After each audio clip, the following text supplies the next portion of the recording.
लोगों को एक ये टेस्ट करना है तो आप मेरी पिछली क्लास देख लें या कुछ देख लें या उसके बाद जो भी आपका पेपर आया है वो देख लें। तो मुझसे पढ़ोगे तो आपको पास करने की गारंटी है मेरी कि आप पास हो जाओगे। और जिसने अभी तक कुछ भी नहीं पढ़ा उसके लिए ये वीडियो बहुत ही महत्वपूर्ण है और यही प्रश्न बार बार पूछे जाते हैं। तो सबसे पहला क्वेश्चन ये रहा आपकी स्क्रीन पर, ठीक है। ऊष्म व्यंजन है, ऊष्म व्यंजन कौन कौन से हैं? तो ऊष्म व्यंजन है हमारे सा और हा, ये हैं हमारे ऊष्म व्यंजन कहलाते हैं, ठीक है। ये क्वेश्चन कई बार पूछा गया है। तो जिन वर्णों के उच्चारण में वायु रगड़ खाकर मुख से बाहर निकलती है, जैसे अपन इसका उच्चारण करते हैं सा, तो वायु रगड़ खाकर मुंह से बाहर निकलती है और ऊष्मा गर्मी पैदा करती है, तो उन्हें ऊष्म व्यंजन कहते हैं। जैसे सा हा ऊष्म व्यंजन है, ठीक है। और जबकि या रा ला वा और अंतस्थ व्यंजन है। तो आपको ये वाला पॉइंट जरूर याद रखना है, कौन सा कि कौन सा पॉइंट आपको जरूर याद रखना है, ये वाला। ऊष्म व्यंजन तो आप समझ गए कि सा होते हैं ये वाले, लेकिन आपको अंतस्थ व्यंजन पे भी क्वेश्चन बन सकता है, इसलिए आपको ये रखना है। बहुत सारे बच्चों का क्वेश्चन है कि हम याद कैसे रखेंगे इन सब चीजों को, आप इतना पढ़ाओगे तो भाई उसके लिए अपनी एक व्यवस्था चलती है। जो बच्चे जुड़े हुए हैं उनको पता है और जो नहीं जुड़े उनको मैं बता देता हूँ। जैसे हमने यहाँ पर ये क्वेश्चन कवर किए, सारे क्वेश्चन में जो पढ़ा दूंगा, उसके बाद आपको एक मैं टेस्ट दूंगा, क्विज दूंगा। क्विज बिल्कुल आपके लिए फ्री रहेगी, जैसे कि ये, तो ऐसी आपके लिए क्विज दी जाएगी। आप यहाँ पर जैसे आपने क्वेश्चन लगाया और यहाँ पर आप बिल्कुल करेक्ट करेंगे, यहाँ पे आप सब धीरे धीरे करते जाएंगे, तो अगला इसी प्रकार के सभी प्रकार के क्वेश्चन आप करते जाएंगे। तो आपको क्या करना है, सबसे पहले मेरी क्लास देखनी, उसके बाद इस क्विज को लगाना है। क्विज में से आपको 30 में से कितने नंबर मिल रहा है, बार बार आप क्विज को मल्टी टाइम लगा सकते हैं, फ्री है क्विज आपके लिए, मल्टी टाइम लगाइए जिससे आपकी प्रैक्टिस हो जाएगी, ठीक है। आपको बार बार क्लास नहीं देखनी, अगर समझ में नहीं आता तो देख सकते हैं, बाकी आपको क्विज लगानी है मल्टी टाइम। ये आपकी ऑब्जेक्टिव रही और ये आपकी फिल्म, लेकिन क्लास आपको पहले देखना है। अगर आप क्लास बना देखे क्विज लगाने चले गए तो वो क्विज आपकी किसी काम की नहीं रहेगी, मतलब लगाना। तो पहले आपको क्लास देखना है, उसके बाद आपको क्विज लगाना है, और क्विज लगाना आपको इंपॉर्टेंट है अगर आपको अच्छे नंबर से पास होना है। ये रहा आपका सेकंड क्वेश्चन। संवाद पाठ पढ़ाने की उपयुक्त शिक्षण प्रणाली है, कौन सी है? कक्षा अभिनय। कौन सी प्रणाली है? कक्षा अभिनय प्रणाली जो है संवाद पाठ पढ़ाने की कैसी प्रणाली? उपयुक्त प्रणाली है, ठीक है। तो विवरण देखते हैं। संवाद या एकांकी पाठ को जीवंत और प्रभावी बनाने के लिए कक्षा अभिनय यानी कक्षा में अभिनय करना, कक्षा में अभिनय किया जाता है, सबसे उत्तम प्रणाली है। यानी संवाद पाठ, संवाद पाठ में क्या होता है, ये किसी को सब कुछ बना दिया जाता है, किसी को कुछ, किसी भी स्टूडेंट को कुछ बना दिया जाता है, फिर उनमें आपस में संवाद कराया जाता है, तो ये संवाद पाठ कहलाता है। तो सबसे उत्तम प्रणाली कौन सी इसमें? कक्षा अभिनय। इसमें पात्रों के हाव भाव और उतार चढ़ाव को अच्छी तरह समझ पाते हैं, ठीक है। अगला क्वेश्चन देखते हैं कि बोलना मनुष्य को पूर्णता तक पहुंचाता है लेकिन लिखना मनुष्य को परम शुद्ध बनाता है। यह कथन किसका है? किसका है ये पदम? बेकन का। किसका है पदम? बेकन का ये कथन है, ठीक है। तो विवरण है, यह प्रसिद्ध कथन फ्रांसिस बेकन का है। उनका मानना था कि मौखिक भाषा से व्यक्ति में तात्कालिकता आती है, जो मौखिक भाषा से व्यक्ति में तात्कालिकता आती है, परंतु लिखित भाषा से व्यक्ति के विचारों और स्थायी त्रुटिहीन परम शुद्ध बनाती है। यानी कि लिखने से शुद्ध बनती है भाषा, ठीक है। तो ये किसका कथन था? आपका बेकन का कथन था, याद रखना है आपको। अगला क्वेश्चन देखते हैं। गद्य शिक्षण का सोपान है, क्या है? आदर्श वाचन। क्या है सोपान? आदर्श वाचन। गद्य शिक्षण के पाठों में शिक्षक द्वारा किए जाने वाले शुद्ध और स्पष्ट वाचन को आदर्श वाचन कहते हैं। गद्य में जो गद्य शिक्षण का मुख्य प्रारंभिक सोपान है। भाव सौंदर्य मुख्य रूप से पद्य का है। अगर भाव सौंदर्य की बात करें, अगर पद्य का पूछते हैं यहाँ पे कि ये आपका पद्य का सोपान क्या है, वहां पर आपको क्या लगाना था? भाव सौंदर्य लगाना, ठीक है। अगला क्वेश्चन देखते हैं। साथ ही साथ अगर आपको कमेंट करना है तो आप कमेंट भी कर दीजिए, अगर कोई ऑप्शन आपको पता हो, आप करेक्ट कर पा रहे हो, ठीक है। हम आपके सारे चीज़ यहाँ पे मैसेजेस देख रहे हैं। निम्नांकित शब्दों में एक शब्द व्यंजन संधि का उदाहरण है। व्यंजन संधि का उदाहरण कौन सा है? दिगंबर। कौन सा? दिगंबर। दिगंबर का संधि विच्छेद दिक धन अंबर होता है, जहाँ का एक व्यंजन का मेल आस्वर से होता है, तो वहां पर गा में बदल जाता है। नयन एक अयाधि संधि स्वर संधि है। मनोरथ एक मनोरथ और निर्गुण विसर्ग संधि है, ठीक है। तो आपको ये वाली चीज याद रखती है, ठीक है। अब जिन बच्चे जिन जिन बच्चे वीडियो देख रहे हैं वो उनको लाइक जरूर करना है वीडियो को। भाई साहब आपके लिए पीपीटी तैयार करते हैं, एक्स्ट्रा डिटेल आ रहा है, 2 नंबर के क्वेश्चन भी आपके इन्हीं क्वेश्चन से बनेंगे। लाइक करना है, सब्सक्राइब करना है जरूर भाई साहब, और शेयर ज़्यादा से ज़्यादा करना है ताकि ज़्यादा से ज़्यादा लोगों तक आपकी वीडियो पहुँच सके। ठीक है, आपके लिए हम अगर इतनी मेहनत कर रहे हैं तो आप इतना सा तो जरूर कर ही सकते हैं। आपको लाइक करने से कोई नुकसान नहीं होगा। अगला क्वेश्चन देखते हैं। इनमें से अंतस्थ व्यंजन है, तो अभी मैंने बताया था आपके लिए जस्ट पहले फर्स्ट क्वेश्चन में बताया था, विवरण में डिटेल पढ़ी थी उसकी, तो उसमें बताया था कि ये वाला क्वेश्चन आएगा। देखो ये क्वेश्चन आएगा, पूछा था 2024 के पेपर में कि यार अलावा जो है वो अंतस्थ व्यंजन है, अंतस्थ व्यंजन। और मैंने आपको बताए थे उस व्यंजन कौन से हैं, तो वो आपको कमेंट करने हैं। जिन व्यंजनों का उच्चारण पारंपरिक वर्णमाला के बीच अर्थात स्वरों और व्यंजनों के मध्य होता है उन्हें अंतस्थ व्यंजन कहते हैं।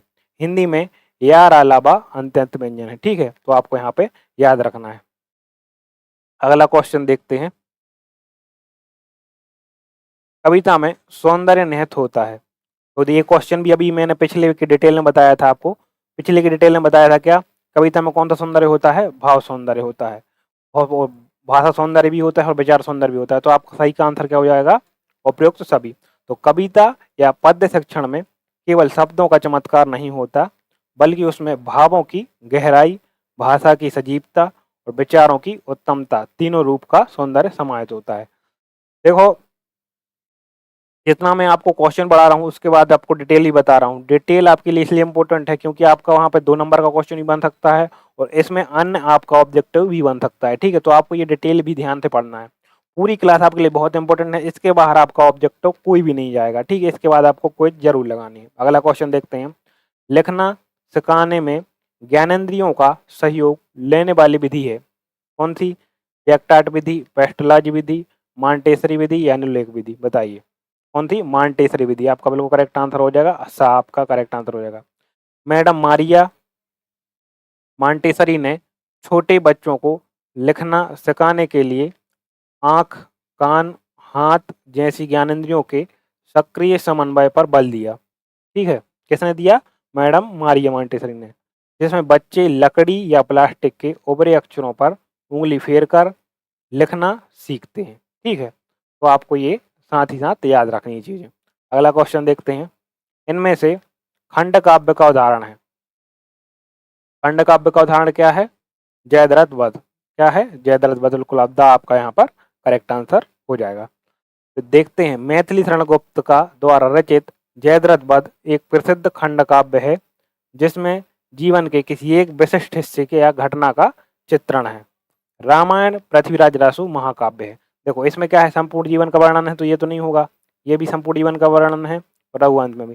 देखो जयद्रथ वध, अगर क्वेश्चन आपसे ये भी पूछा जा सकता है वास्तुनिष्ठ में कि जयद्रथ वध, जयद्रथ के लेखक कौन है, तो लेखक की बात जब भी आती है आपके सामने वहां पे आपको क्या लगाना है, मैथिली शरण गुप्त। ठीक है, तो आपको इस टाइप से कुछ और क्वेश्चन साथ में पढ़ते जाना है। अगला क्वेश्चन देखते हैं।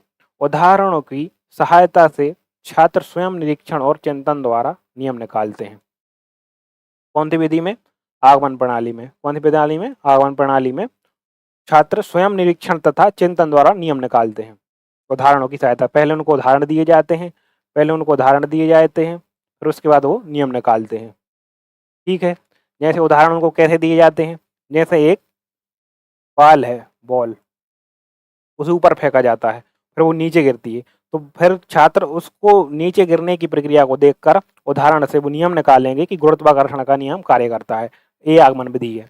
ठीक है, तो ये आगमन विधि के अंतर्गत होता है। देखते हैं, आगमन विधि में शिक्षण का सूत्र विशिष्ट से सामान्य की ओर चलता है। इसमें शिक्षक पहले छात्रों के सामने कई उदाहरण प्रस्तुत करता है और छात्र उनके विश्लेषण से स्वयं सामान्य नियम या सिद्धांत बनाते हैं। ठीक है, तो ये आपका बिल्कुल यहाँ पर करेक्ट आंसर हो जाएगा। अगला क्वेश्चन देखते हैं।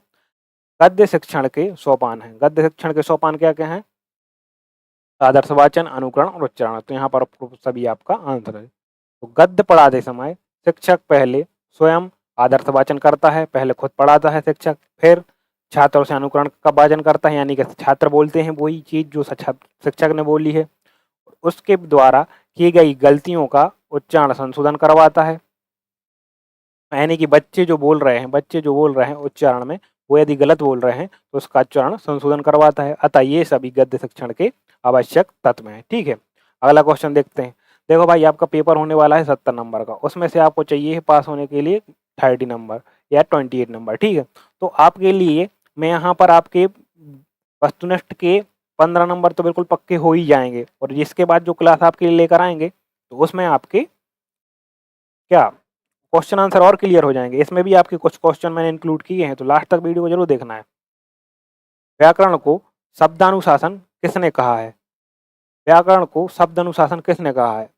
महावीर प्रसाद द्विवेदी, जयगर, लज्जा शंकर झा और पतंजलि। तो किसने कहा है? पतंजलि ने। किसने कहा है? पतंजलि। महर्षि पतंजलि ने अपने प्रसिद्ध ग्रंथ महाभाष्य की शुरुआत में ही व्याकरण को अथ शब्दानुशासनम कहा है, जिसका अर्थ है शब्दों का अनुशासित या परिचित करने वाला शास्त्र। तो इसका एक 2 नंबर वाले क्वेश्चन में, 1 नंबर वाले क्वेश्चन में, एक वाक्य वाले उत्तर में आपका पूछा जाएगा कि अब अथ शब्दानुशासनम किसे कहा, का अर्थ क्या है? तो इसका अर्थ क्या है? शब्दों का अनुशासित या परिचित करने वाला शास्त्र। क्वेश्चन एक और पूछा जा सकता है 1 नंबर वाले वाक्य में कि महाभाष्य की रचना किसने की थी? तो महाभाष्य की रचना किसने की थी? पतंजलि ने। किसने की थी महाभाष्य की रचना? पतंजलि ने। तो आपको कुछ एक्स्ट्रा इन्फॉर्मेशन यहाँ पर आपको पढ़ते जाना है। अगला क्वेश्चन देखते हैं। कलात्मक रीति से सजी हुई भाषा जिसमें भावों की अभिव्यंजना हो कविता कहलाती है। कविता की यह परिभाषा दी है, किसने दी है? श्याम सुंदर दास ने। बिल्कुल थर्ड आपका करेक्ट आंसर होगा। तो बाबू श्याम सुंदर दास के अनुसार कविता भाषा का वह सुंदर और कलात्मक रूप है जो हमारे हृदय के भावों को सर्वोत्तम और प्रभावशाली ढंग से व्यक्त करता है। ठीक है, अगला क्वेश्चन देखते हैं। मैंने जो पढ़ाया था वो ही आया है आज के पेपर में। ठीक है, मैंने आज जितने भी ऑब्जेक्ट करवाए थे सारे ऑब्जेक्ट, जो 5 आपके ऑब्जेक्ट आए हैं वो ही आए हैं दिनेश जी। ठीक है, वक्ता एवं श्रोता के सम्मिलित व्यवहार को वाक्य की संज्ञा दी है। किसने दी है? ये ब्लूमफील्ड ने। किसने दी है? ब्लूमफील्ड ने। प्रसिद्ध भाषा वैज्ञानिक लियोनार्ड ब्लूमफील्ड ने वक्ता बोलने वाले, वक्ता यानी कि बोलने वाले, और श्रोता यानी सुनने वाले के बीच होने वाले संपूर्ण भाषाई अंतःक्रिया और व्यवहार को वाक कहा है। क्या कहा है? वाक कहा है। तो ये आपका बिल्कुल यहाँ पर करेक्ट आंसर ब्लूमफील्ड हो जाएगा। अगला क्वेश्चन देखते हैं। मौन वाचन के अंतर्गत मानसिक क्रिया का प्रमुख पक्ष है। मानसिक क्रिया का प्रमुख पक्ष क्या है? अर्थग्राह्यता। मौन वाचन में अर्थग्राह्यता, यानी कि जब कोई मौन वाचन करता है तो उसका मुख्य क्या होता है उद्देश्य? अर्थ को ग्रहण करना। मौन वाचन यानी कि बिना आवाज किए मन में पढ़ना सबसे मुख्य उद्देश्य पढ़ते समय शब्दों के अर्थ को गहराई से ग्रहण करना अर्थग्राह्यता होता है, ताकि विषय वस्तु का बोध अच्छी तरह से हो सके। ठीक है, तो इसका क्वेश्चन जो आंसर हो जाएगा आपका अर्थग्राह्यता हो जाएगा। अगला क्वेश्चन देखते हैं। क्वेश्चन इसी में से आएंगे जो मैं पढ़ा रहा हूँ, बस आपको ध्यान से पढ़ना है और क्विज लगानी है। ठीक है, क्विज आपको जरूर लगानी है। ता वर्ग का पंचम अक्षर है। ता वर्ग का कौन सा अक्षर है? ता वर्ग का पंचम अक्षर कौन सा है? ना है। कौन सा है? ना। हिंदी वर्णमाला के ता वर्ग में 5 वर्ण आते हैं, तो आपको याद होने चाहिए ये वर्ण कौन कौन से आते हैं। ता वर्ण में ता आता है, था आता है, धा आता है और ना आता है। ता, था, दा, ना। ठीक है, आपको ये याद रहना चाहिए कि ता वर्ण में जो ता ग्रुप है आपका, उसमें कौन कौन आता है? ता, था, दा, धा, ना। ता, था, धा, ना। तो नाम जो पंचम अक्षर है वो कौन सा है? ना। अगर आपसे चतुर्थ पूछ लेता तो आपको धा लगाना है। ठीक है, और तृतीय पूछ लेता तो दा लगाना है। ठीक है, तो आपको ये याद कर लेना। अभी आप क्विज लगाएंगे तो आपको याद आसानी से हो जाएगा। काव्य पाठ सुनने से छात्रों में किस कौशल का विकास होगा? मनन कौशल, अद्भुत कौशल, दृश्य कौशल या श्रवण कौशल? किसका होगा? आपका श्रवण कौशल का विकास। जब छात्र किसी कविता या काव्य पाठ को ध्यानपूर्वक सुनते हैं तो उनकी सुनने की क्षमता और अर्थ समझने की योग्यता बढ़ती है, जिससे श्रवण कौशल का विकास होता है। ठीक है, तो आपका करेक्ट आंसर हो जाएगा श्रवण कौशल। अगला क्वेश्चन। किसने सुंदर लेख के बिना शिक्षा को अपूर्ण माना है? किसने सुंदर लेख के बिना शिक्षा को अपूर्ण माना है?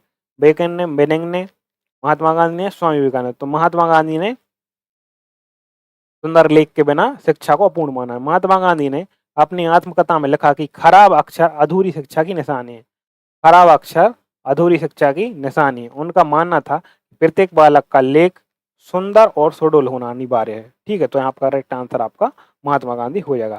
देखो भाई साहब, इसके जो ऑब्जेक्टिव है थोड़े से जटिल हैं, तो आपको क्या करना है, पहले हमारी क्लास देखना है, एक बार नहीं 2 बार देख लेना।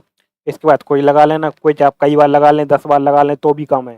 ठीक है, क्वेश्चन इनमें से आएंगे लेकिन थोड़े जटिल हैं, तो आपको इसे हल्के में ना लेना है। जो लोग लास्ट तक देखेंगे 100% कह रहा हूँ कि आप पूरे ऑब्जेक्टिव करके आएंगे, क्योंकि जो जिनने हमारी इसके पहले वाली क्लास देखी थी वो आज की पूरे क्वेश्चन करके आए हैं। ठीक है, तो आप लास्ट तक अगर जुड़े रहेंगे तो आपको प्रॉफिट मिलेगा और अगले पेपर में आप कमेंट भी करेंगे। रामचरितमानस निम्न में से क्या है? तो क्या है रामचरितमानस? महाकाव्य है। महाकाव्य। ये गोस्वामी तुलसीदास जी द्वारा रचित रामचरितमानस हिंदी साहित्य का एक महान कालजयी महाकाव्य है, जिसमें मर्यादा पुरुषोत्तम श्री राम के संपूर्ण जीवन का विस्तृत वर्णन है। ठीक है, अगला क्वेश्चन देखते हैं। व्याकरण पढ़ाने की एक अच्छी शिक्षण विधि है।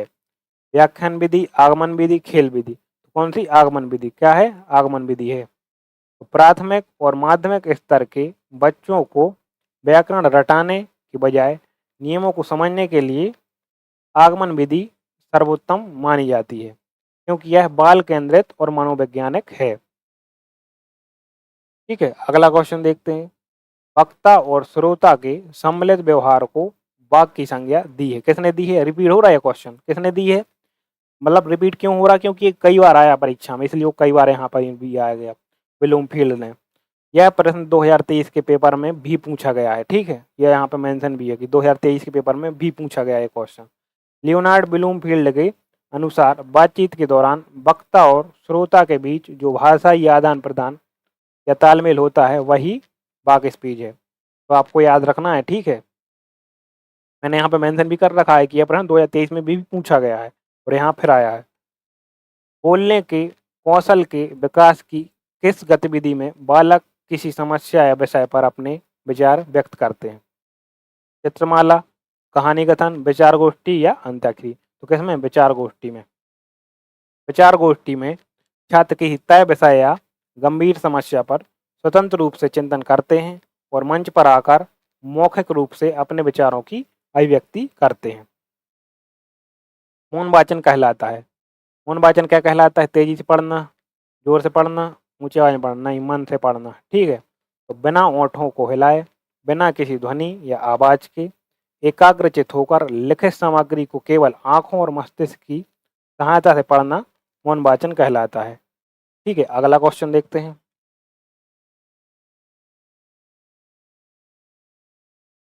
प्राथमिक कक्षाओं में गद्य शिक्षण का उद्देश्य है भावों के गद्य शिक्षण का उद्देश्य है भावों के अनुसार अभिव्यक्ति की क्षमता का विकास, बोली जाने वाली भाषा को समझने की क्षमता का विकास, साहित्यिक भाषा को समझने, बोलने, लिखने की क्षमता का विकास। तो आपका सी बिल्कुल करेक्ट आंसर हो जाएगा यहाँ पे। साहित्यिक भाषा को समझने, बोलने और लिखने की क्षमता का विकास। प्राथमिक स्तर पर गद्य जैसे कहानी, निबंध, एकांकी पढ़ाने का मूल उद्देश्य बच्चों के शब्द भंडार में वृद्धि करना, उनमें मानक या साहित्यिक भाषा को समझने, बोलने तथा लिखने की बुनियादी योग्यता का पैदा करना होता है। ठीक है, अगला क्वेश्चन देखते हैं।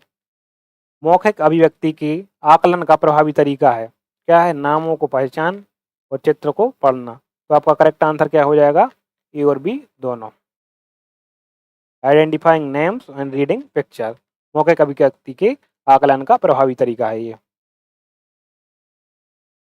क्वेश्चन, ध्वन्यात्मक शब्दों द्वारा विचारों का प्रकटीकरण ही भाषा है।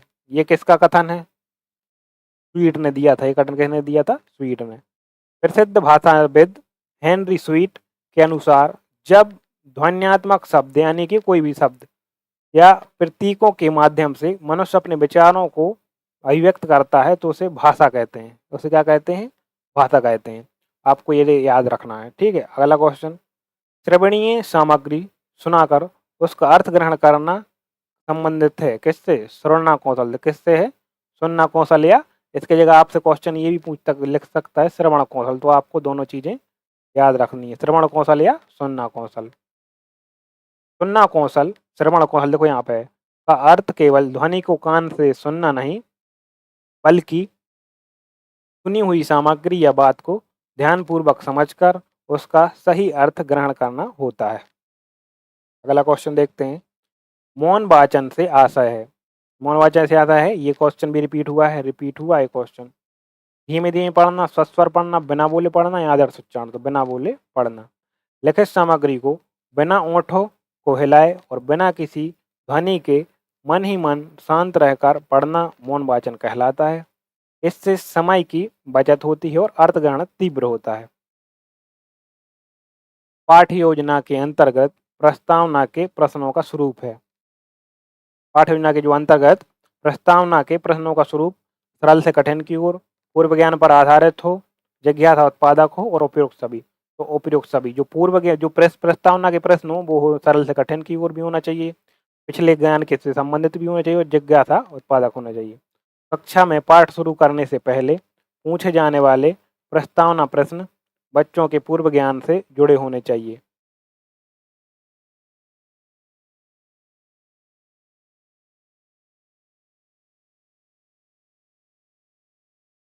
एक मिनट रुकिएगा, आप जब तक इस क्वेश्चन को कीजिए।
कीजिए इसका आंसर।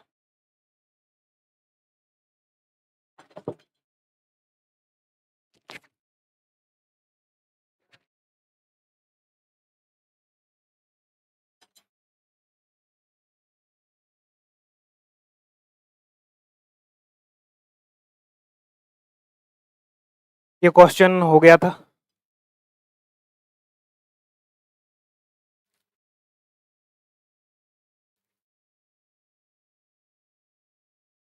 क्या था? अगला क्वेश्चन देखते। व्याकरण शिक्षण की किस प्रणाली में छात्रों को पहले नियम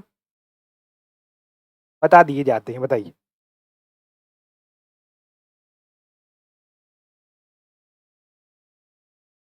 नियम किस में बताए जाते हैं? पहले निगमन प्रणाली में। और अगर बात करें कि पहले उदाहरण किस में बताए जाते हैं, पहले अगर बात करें उदाहरण पहले किस में बताए जाते हैं? आगमन में प्रणाली में। ठीक है, तो आपको ध्यान रखना है कि अगर बात करें पहले नियम बताए जाते हैं, तो नियम पहले बताए जाते हैं किसमें? निगमन। तो आपको नी से क्या रखना है? निगमन। निगमन यानी कि नियम, तो उसमें नियम पहले बताए जाएंगे। जबकि आगमन प्रणाली में पहले उदाहरण बताए जाते हैं, उसके बाद नियम निकाले जाते हैं। अब हम देख रहे हैं क्या आपके फिल इन ब्लैंक, और साथ में देखेंगे आपके एक वन वर्ड जो ये वो के क्या होते हैं, एक वाक्य में उत्तर आते हैं आपके, वो एक वाक्य में उत्तर आपके यहाँ पे करवाए जाएंगे। ठीक है, ये रहा आपका फर्स्ट क्वेश्चन। अपने भावों, ये आपका फिल इन ब्लैंक है, आपके भावों विचारों को शुद्ध व सार्थक शब्दों में प्रकट करना कहलाता है।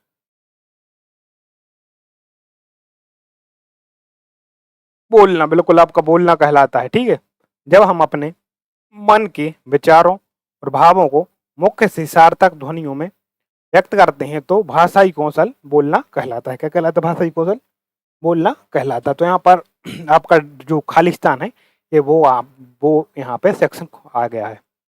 का पाठ सुनने से छात्रों में कौन सा श्रवण कौशल का विकास होता है। किसी कविता या काव्य पाठ को ध्यान से सुनने पर छात्रों में सुनने और सुनकर अर्थ समझने की क्षमता बढ़ती है, जिससे श्रवण कौशल विकसित होता है। देखो भाई, मैं यहाँ पर आपके लिए डिस्क्रिप्शन इसलिए बता रहा हूँ ये, ताकि आपके जितने भी क्वेश्चन है आप उसमें लिख सकें। देखो, आप लोगों ने अगर अभी तक नहीं पढ़ा है तो आप डिस्क्रिप्शन जब पढ़ेंगे तो ये आप लिख पाएंगे परीक्षा में। 2 नंबर क्वेश्चन आ रहा, 3 नंबर का, 4 नंबर क्वेश्चन आ रहा, तो उसमें आप इजीली लिख पाएंगे चीजें। ठीक है, इसीलिए मैं आपको डिस्क्रिप्शन बता रहा हूँ। इसी डिस्क्रिप्शन से और भी आपकी क्वेश्चन बन सकते हैं। चित्र वर्णन और कथन रचना के लिए डैश उत्तम विधि है। कौन सी? प्रश्न युक्ति विधि। कौन सी? प्रश्न युक्ति विधि। बच्चों को कोई एक चित्र दिखाकर, अब क्वेश्चन आपसे पूछ लेगा प्रश्न युक्ति विधि क्या है, तो आप बता देंगे विवरण मैंने बताया है, क्योंकि आपको कि बच्चों को कोई चित्र दिखाकर जब प्रश्न पूछे जाते हैं तो प्रश्न युक्ति विधि कहलाती है। वे चित्र को गहराई से देखकर अपनी भाषा में उसका वर्णन करना और कहानी बनाना सीखते हैं। ठीक है, अगला क्वेश्चन देखते हैं। भाषा शिक्षण में दैनिक पाठ योजना को डैश नाम से जाना जाता है। बताइए। कालखंडवार योजना। किस नाम से जाना जाता है? कालखंडवार योजना के नाम से। विवरण: एक निश्चित पीरियड या कालखंड के शिक्षक को क्या पढ़ाना है, उसकी तैयारी को दैनिक पाठ योजना या कालखंडवार योजना कहते हैं। ठीक है, अगला क्वेश्चन देखते हैं। चौपाई छंद के प्रत्येक चरण में कितनी मात्राएं होती हैं? 16 मात्राएं। कितनी मात्राएं होती हैं? 16 मात्राएं होती हैं। चौपाई एक सममात्रक छंद है। अब क्वेश्चन ऐसा भी पूछेगा, चौपाई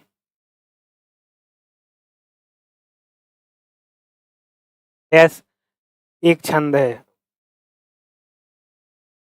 तो आपको यहाँ पता होना चाहिए कि क्या है, एक सममात्रक छंद है, इसीलिए आपको एक्स्ट्रा बढ़ा रहे हैं। ठीक है, तो एक सममात्रक छंद है, इसके 4 चरण होते हैं और इसके हर एक चरण में कुल 16-16 मात्राएं होती हैं। भाषा शिक्षण के मूल कौशल कौन कौन से हैं? बताइए। भाषा शिक्षण के 4 मूल कौशल हैं। कौन कौन से? श्रवण यानी कि सुनना, भाषण यानी कि बोलना, पठन यानी कि पढ़ना और लिखना। ठीक है, तो आपके यहाँ पर 4 हैं। ये आपका 2 नंबर का क्वेश्चन है। कविता का स्वरूप किस प्रकार है? बताइए, कविता का स्वरूप किस प्रकार है? तो कविता का स्वरूप रसात्मक, लयात्मक और छंदबद्ध होता है। कैसा होता है? रसात्मक होता है, लयात्मक होता है और छंदबद्ध होता है। इसमें भावों और कल्पना की प्रधानता होती है। अगला क्वेश्चन देखते हैं।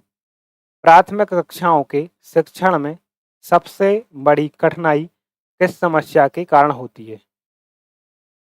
प्राथमिक कक्षाओं के शिक्षण में सबसे बड़ी कठिनाई किस समस्या के कारण होती है?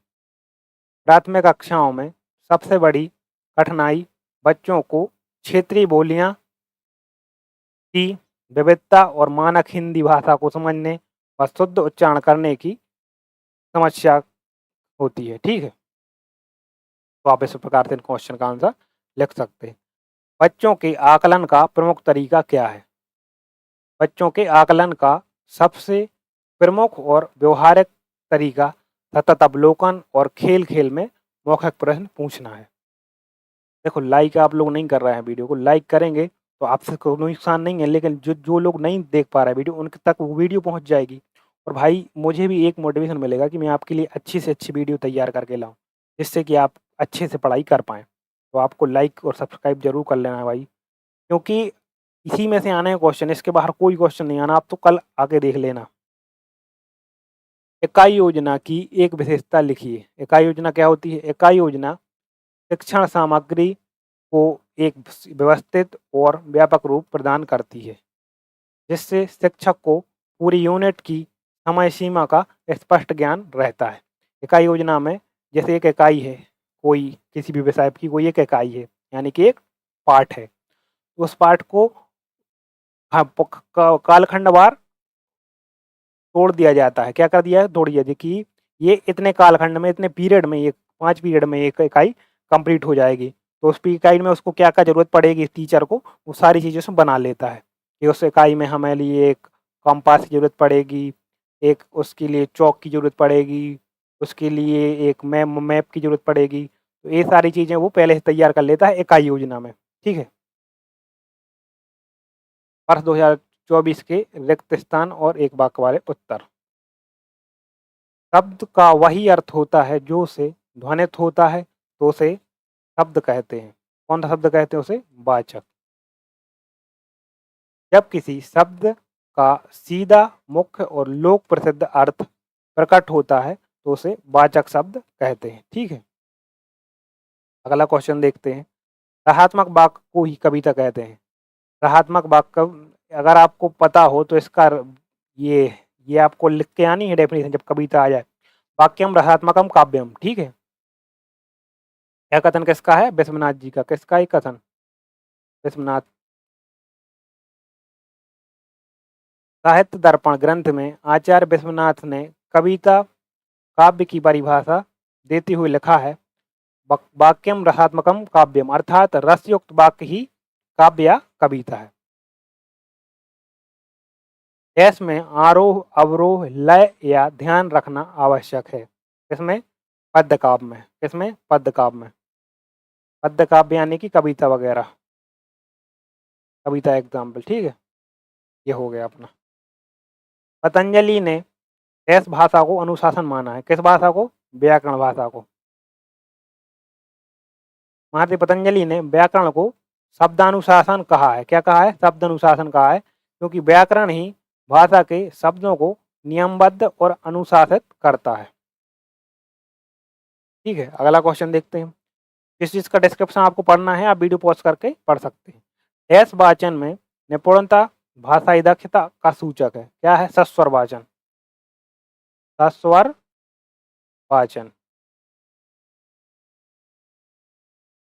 उचित हाव भाव, स्पष्ट उच्चारण और शुद्ध गति के साथ बोलकर पढ़ने यानी कि सस्वर वाचन में माहिर होने वाला बालक की भाषाई निपुणता को दर्शाता है। भारत की सांस्कृतिक भाषा कौन सी है? संस्कृत। कौन सी है? संस्कृत। भाषाई कौशलों के नाम लिखिए। तो भाषाई कौशल कौन कौन से हैं? ऑब्जेक्टिव में भी आया था, सुनना, बोलना, पढ़ना और लिखना। ठीक है। डिस्क्रिप्शन आप अपने अनुसार पढ़ते जाइए, जिसको आपको सही लगे। जिसका इंपॉर्टेंट होगा तो मैं आपको बता दूंगा। इकाई योजना की एक विशेषता बताइए। एक क्वेश्चन हुआ है रिपीट, अभी आया था, एक क्वेश्चन फिर से रिपीट हुआ है। ठीक है। तो यह शिक्षण सामग्री को तार्किक, व्यवस्थित उप-इकाइयों में बांटती है। शिक्षण सामग्री को किसमें बांटती है? तार्किक और व्यवस्थित उप-इकाइयों में। इकाई योजना, यूनिट प्लान पूरे पाठ्यक्रम के किसी एक बड़े हिस्से को छोटे छोटे अंतर संबंधित पाठों में संगठित करने में मदद करती है। ठीक है। आकलन से क्या आशा है? आकलन से क्या आशा है? सीखने सिखाने की प्रक्रिया के दौरान बच्चों की प्रकृति को जानने की निरंतर प्रक्रिया क्या कहलाती है? आकलन कहलाती है। असेसमेंट कहते हैं जिसे इंग्लिश में। मूल्यांकन की एक परिभाषा लिखिए। मूल्यांकन क्या है? मूल्यांकन एक ऐसी प्रक्रिया है जिसके द्वारा सही ढंग से किसी वस्तु का मापन किया जा सकता है। ये परिभाषा किसने दी थी? रेमर्स एवं गेज ने। मूल्यांकन के द्वारा बच्चे के शैक्षिक और सह-शैक्षिक दोनों पक्षों का उपलब्धियों की अंतिम जांच की जाती है।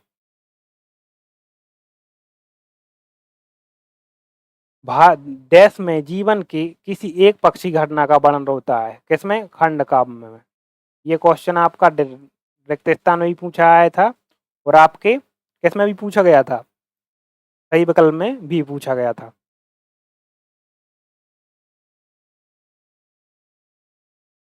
व्याकरण शिक्षण की डैश में छात्रों को पहले नियम बता दिए जाते। देखो नियम से मैंने बताया था निगमन। अभी आपको पहले जिसने क्वेश्चन देखे होंगे, मैंने आपको ट्रिक बताई थी कि जब भी निगमन की बात हो वहाँ नियम की बात भी होगी। पहले आपकी नियम की बात होगी, फिर उदाहरण की बात होगी। तो निगमन जो है, निगमन विधि में आपका क्या होता है? पहले नियम बताए जाते हैं, फिर उदाहरण बताए जाते हैं। और आगमन विधि में पहले उदाहरण बताए जाते हैं और फिर उससे नियम निकाले जाते हैं। तो निगमन विधि में बच्चों को सबसे पहले नियम या परिभाषा रटाई जाती है, उसके बाद उदाहरण देकर नियम सिद्ध किया जाता है। तो आपको निगमन विधि अगर लिखने को आ जाती 2 नंबर में तो आप ऐसा लिख सकते हैं। भाषा का प्रथम रूप क्या है? मातृभाषा। क्या है भाषा का प्रथम रूप? मातृभाषा जो है भाषा का प्रथम रूप है। बच्चा अपने परिवार और माँ के मुख से सबसे पहले जो भाषा स्वाभाविक रूप से सीखता है वह मातृभाषा कहलाती है। क्या कहलाती है? मातृभाषा। भारत एक कैसा देश है? बहुभाषी देश है। बहुभाषी। भारत में अलग अलग राज्यों में सैकड़ों भाषाएं और बोलियां बोली जाती हैं, इसलिए भारत को एक बहुभाषा भाषी देश कहा जाता है। अगला क्वेश्चन देखते हैं। काफी या स्लेट को आंखों से दूर रखना चाहिए। कितने सेंटीमीटर दूर रखना चाहिए काफी या स्लेट को? बताइए। 25 सेंटीमीटर। करेक्ट आंसर क्या हो जाएगा आपका? 25 सेंटीमीटर दूर रखना चाहिए। मूल्यांकन की परिभाषा बताइए। मूल्यांकन की परिभाषा क्या होती है? मूल्यांकन एक ऐसी सतत और व्यवस्थित प्रक्रिया है जिसके द्वारा यह जांचा जाता है कि शिक्षा के उद्देश्यों को किस सीमा तक प्राप्त किया। मूल्यांकन करना यानी कि परीक्षा लेना। अगला क्वेश्चन देखते हैं। पृष्ठपोषण फीडबैक के 2 प्रकार लिखना है। पृष्ठपोषण यानी कि फीडबैक के 2 प्रकार कैसे हैं? एक होता है सकारात्मक पृष्ठपोषण यानी कि पॉजिटिव फीडबैक और एक होता है नकारात्मक पृष्ठपोषण यानी कि नेगेटिव फीडबैक। भाषा को परिभाषित कीजिए। भाषा वह साधन है जिसके द्वारा मनुष्य अपने विचारों, भावों और अनुभूतियों को बोलकर या लिखकर दूसरों के सामने व्यक्त करता है।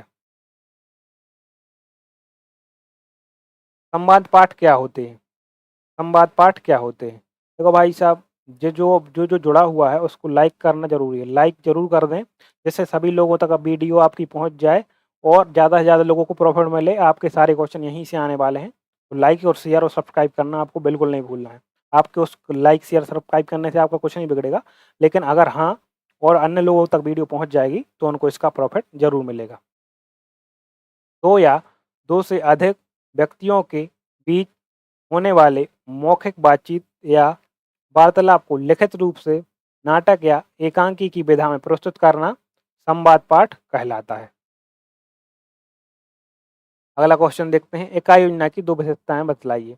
इकाई योजना यानी कि यूनिट प्लान। क्या कहलाता है? Unit plan. इकाई योजना की 2 मुख्य विशेषताएं हैं। पहला, यह पूरे पाठ्यक्रम को तार्किक और व्यवस्थित उप इकाइयों में विभाजित करती है। दूसरा क्या है?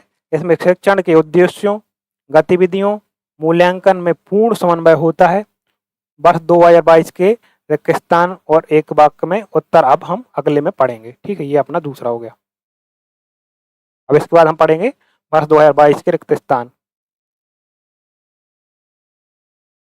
वे शब्द जो संस्कृत के शुद्ध शब्द हिंदी में आए हैं वे कहलाते हैं। मतलब कि जो संस्कृत के से सीधे हिंदी में आ गए वो कौन शब्द कहलाते हैं? तत्सम शब्द कहलाते हैं। एक वाक्य में उत्तर में था ये अपना क्वेश्चन।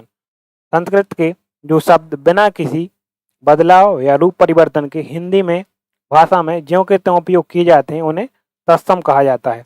तत्सम यानी कि उसके समान।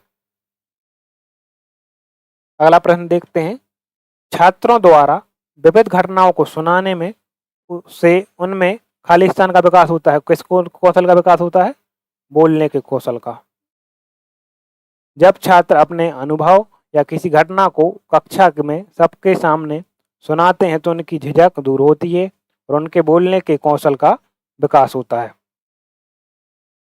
वाचन एक प्रकार का क्या है? सस्वर वाचन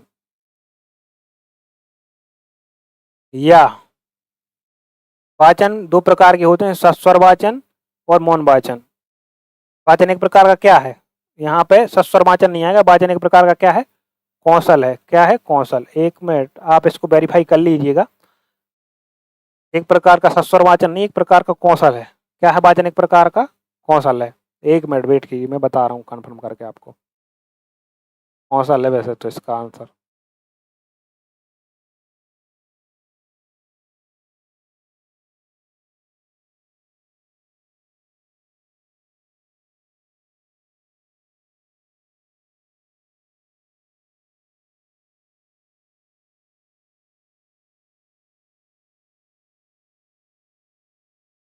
अगर ऑप्शन सस्वर माचर आप लगा सकते हैं वहां पर, ये आपका डीएड ने मतलब एमपी बोर्ड ने करेक्ट माना है।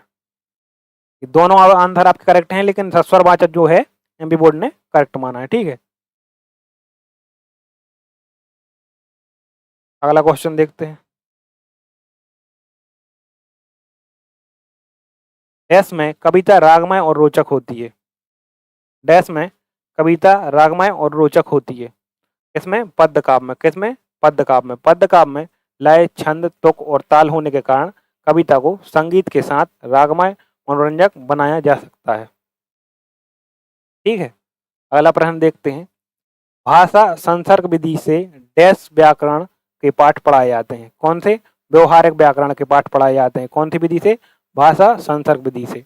कुछ डिस्क्रिप्शन पढ़ते हैं। भाषा संसर्ग विधि में व्याकरण के नियम अलग से नहीं रटाए जाते, बल्कि अच्छे लेखकों की पुस्तकें पढ़ाकर सीधे व्यवहारिक रूप में शुद्ध भाषा का लिखना बोलना सिखाया जाता है।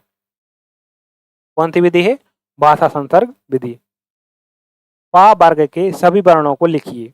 अभी मैंने आपको बताए थे कौन से ता वर्ग के वर्ण बताए थे पिछले क्वेश्चन में, वो भी आपको याद रखना होना चाहिए। यहाँ पे आपके पा वर्ग के कौन थे? पा, फा, बा, भा, मा। पा, फा, बा, भा, मा। इसमें पूछ सकता है कि पा वर्ग का 5वां अक्षर बताइए, तो आप क्या बता देंगे? माँ बता देंगे। ठीक है, हिंदी वर्ण वाला में ओष्ठ ध्वनि वाले पा वर्ग में ये 5 वर्ण शामिल है। अगला प्रश्न देखते हैं। सुनना दक्षता विकसित करने के लिए संचार माध्यम की किस अधिगम सामग्री का प्रयोग उचित होगा? सुनना दक्षता विकसित करने के लिए तो किसका? रेडियो का और ऑडियो टेप रिकॉर्डर का। ये एक वाक्य में उत्तर है, तो आप यहाँ पर रेडियो या ऑडियो टेप रिकॉर्डर दोनों लगा सकते हैं। रेडियो या पॉडकास्ट केवल श्रव्य माध्यम है जिन्हें सुनकर बच्चे पूरी तरह एकाग्र सुनने की क्षमता का विकास कर सकते हैं। भाषा शिक्षण की 2 शिक्षण विधियों के नाम लिखिए। कौन सी है? एक तो अनुकरण विधि है और एक दूसरी है प्रत्यक्ष विधि।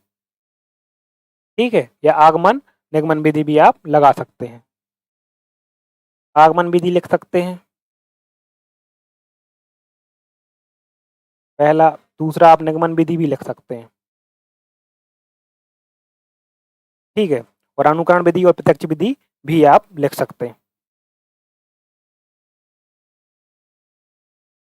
लघु उत्तरीय प्रश्नों के उत्तरों की शब्द सीमा बताइए।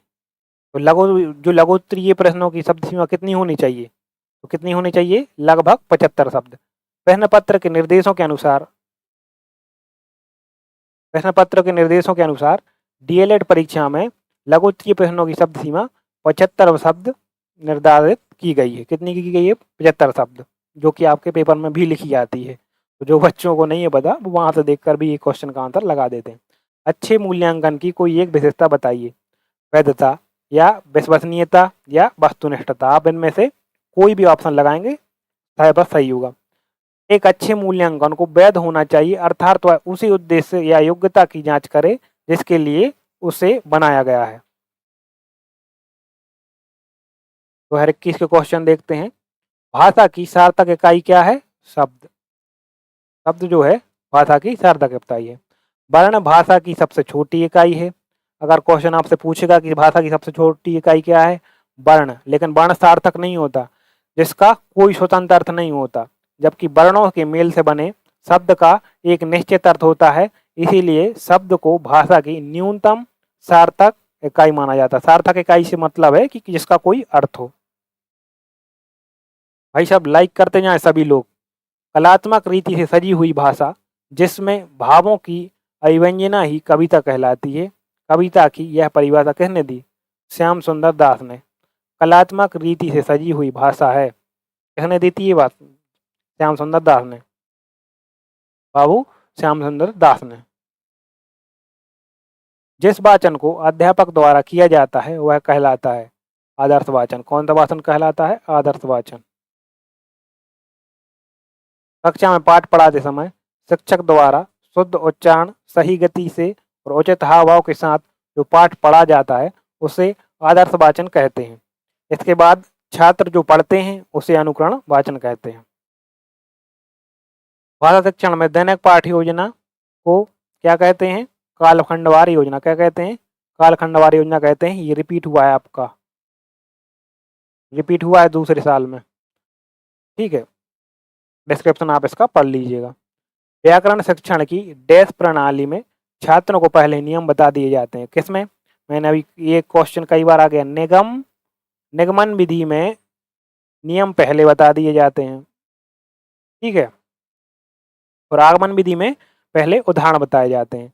तो निगमन प्रणाली में शिक्षण का सूत्र नियम से उदाहरण की ओर चलता है, जिसमें बच्चों को सबसे पहले सिद्धांत या नियम रटाए जाते हैं। अभी एक बक वाले उत्तर आ गए। भारतीय संविधान की कौन सी अनुसूची भारत में प्रचलित विभिन्न भाषाओं से संबंधित है? तो भारतीय संविधान की 8वीं अनुसूची भारत में प्रचलित विभिन्न भाषाओं 22 आधिकारिक भाषाओं से संबंधित है। बोलने के कौशल का क्या आशय है? अपने मन के भावों और विचारों को शुद्ध, स्पष्ट तथा सार्थक शब्दों के माध्यम से मुख से बोलकर अभिव्यक्त करना ही बोलने का कौशल कहलाता है। श्रव्य काव्य के कितने भेद होते हैं? श्रव्य काव्य के मुख्य रूप से 3 भेद होते हैं: पद्य काव्य, गद्य काव्य और चंपू काव्य, या ऐसे कहते हैं गद्य या पद्य काव्य भी लिख सकते हैं आप परीक्षा में। अच्छे मूल्यांकन की प्रमुख विशेषताएं, कई बार आ चुका है ये प्रश्न। एक अच्छे मूल्यांकन की प्रमुख विशेषताएं वैधता है, विश्वसनीयता है और वस्तुनिष्ठता और व्यवहारिकता है, ठीक है। एक अच्छे मूल्यांकन की विशेषताएं। आकलन का क्या अर्थ है? रिपीट हुआ है क्वेश्चन। आकलन का अर्थ शिक्षण अधिगम प्रक्रिया के दौरान निरंतर रूप से छात्रों के सीखने, प्रगति, कठिनाइयों और उनकी समझ के स्तर की जानकारी को प्राप्त करना है। क्या है? शिक्षण अधिगम प्रक्रिया के दौरान निरंतर रूप से छात्रों को सीखने की प्रगति, कठिनाइयों और उनकी समझ में स्तर की जानकारी प्राप्त करना है। किसका मतलब? आकलन का। भाषा शब्द की उत्पत्ति संस्कृत के डैश धातु से हुई। किससे हुई है? भाष धातु से। इसका अर्थ क्या होता है? भाष धातु का अर्थ क्या होता है? बोलना, वाणी व्यक्त करना या प्रकट करना। अपने भावों एवं विचारों को शुद्ध व सार्थक शब्दों में प्रकट करना कहलाता है। क्या कहलाता है? बोलना या मौखिक अभिव्यक्ति। तो क्या कहलाता है? आप मौखिक अभिव्यक्ति लगा सकते हैं, वहां पे मौखिक अभिव्यक्ति कहलाती है। यह प्रश्न 2025 में भी दोहराया गया है। सार्थक शब्दों में अपने विचारों का मुख से कहना ही बोलना कौशल कहलाता है। समझने की क्षमता का मूल्यांकन पढ़ने के खालिस्तान आता है। समझने की क्षमता का मूल्यांकन पढ़ने के पठन कौशल के अंतर्गत किसके आता है? पठन कौशल।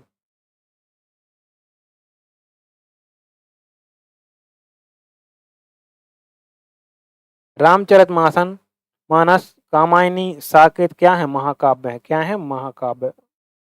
पूरे जीवन का वर्णन। ये तीनों हिंदी साहित्य के प्रसिद्ध विशाल महाकाव्य हैं, जिनमें विस्तृत जीवन की गाथाएं वर्णित हैं।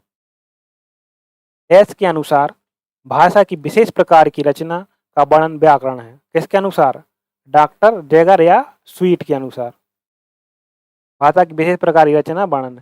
पाश्चात्य विद्वानों के अनुसार व्याकरण वह शास्त्र है जो भाषा के विशेष ढांचे, उसकी रचना के नियमों का व्यवस्थित वर्णन प्रस्तुत करता है। हिंदी के वर्ण की कौन सी लिपि में लिखे जाते हैं? इसमें देवनागरी में लिखे जाते हैं हिंदी के वर्ण। हिंदी भाषा की आधिकारिक और मूल लिपि देवनागरी है। जिसे कैसा लिखा जाता है? बाएं से दाएं। छात्र अपने अनुभवों को सुनता है और इसमें कौन सी कौशल निहित है? छात्र अपने अनुभवों को सुनाता है, तो इसमें कौन सा कौशल नहीं है? बोलना कौशल या मौखिक अभिव्यक्ति कौशल। ध्वनि साम्य विधि का एक उदाहरण देखिए। ध्वनि साम्य यानी कि चल बल, एक ही ध्वनि निकल रही है ना, चल बल, कल मल या राम काम नाम, तो इनमें एक ही ध्वनि निकल रही, तो इनमें ध्वनि साम्य है। ध्वनि साम्य विधि में एक समान के उच्चारण या समान ध्वनि वाले शब्दों को एक साथ सिखाया जाता है। भाषा शिक्षण में दैनिक पाठ योजना को किस नाम से जाना जाता है? कालखंडवार योजना। मल्टी टाइम रिपीटेड हुआ है, मल्टी टाइम रिपीटेड। यह प्रश्न 2025 में खालिस्तान के रूप में आया था। व्याकरण शब्दानुशासन, यह एक वक्तव्य किसका है? किसका है? महर्षि पतंजलि का। ठीक है, तो यहाँ पर हमारे ऑल MCQ हो गए। ठीक है, इसके बाद ब्लैंक हो गए, वन वर्ड वाले क्वेश्चन हो गए, वन वर्ड वाले क्वेश्चन भी कर दिए। ठीक है, तो क्वेश्चन आपके इन्हीं से बनेंगे। आपको क्या करना है? अब लाइक कर देना है वीडियो को, सब्सक्राइब करना है, ठीक है, और शेयर करना है, जिससे आपके सारे दोस्तों को आप प्रॉफिट मिले। इसके बाद क्या करना है आपको? जैसे ही आप इसकी क्लास ले लें और आपको लगे कि हाँ अब आ गया, उसके बाद आपको जाना है हमारी डिस्क्रिप्शन में लिंक, जो आपके डिस्क्रिप्शन में लिंक लिखी है, उस पे जाना है। उस पे आपको जाके ये टेस्ट लगाना है। जैसे अभी हमने पढ़े हैं क्वेश्चन, जैसे आप लिंक पे जाके टेस्ट लगाएं कि भाषा की सबसे छोटी और सार्थक इकाई आपकी क्या है? तो आपकी सबसे छोटी और सार्थक इकाई क्या है? जैसे मैंने बताया यहाँ पे कि भाषा की सबसे छोटी और सार्थक इकाई क्या है? सार्थक इकाई है शब्द। मैंने यहाँ पे कर दिया। आप सारे क्वेश्चन लगाएंगे और यहाँ पे से सबमिट कर देंगे। क्या कर देंगे? सबमिट कर देंगे। ये मैंने कर दिया सबमिट। सबमिट कर दिया यहाँ पे मैंने, तो यहाँ पर आ गया करेक्ट है। मैंने एक ही क्वेश्चन किया था, इसलिए 10 में से एक मेरा आंसर आया, और यहाँ पर डिस्क्रिप्शन भी दिया है, तो आप इसको हल कर सकते हैं। ठीक है, मिलते हैं अपनी अगले वीडियो में। चैनल को सब्सक्राइब करना बिल्कुल ना भूलें और पढ़ते रहें, आपके लिए एक लॉन्ग वीडियो और लाने वाले हैं। ठीक है।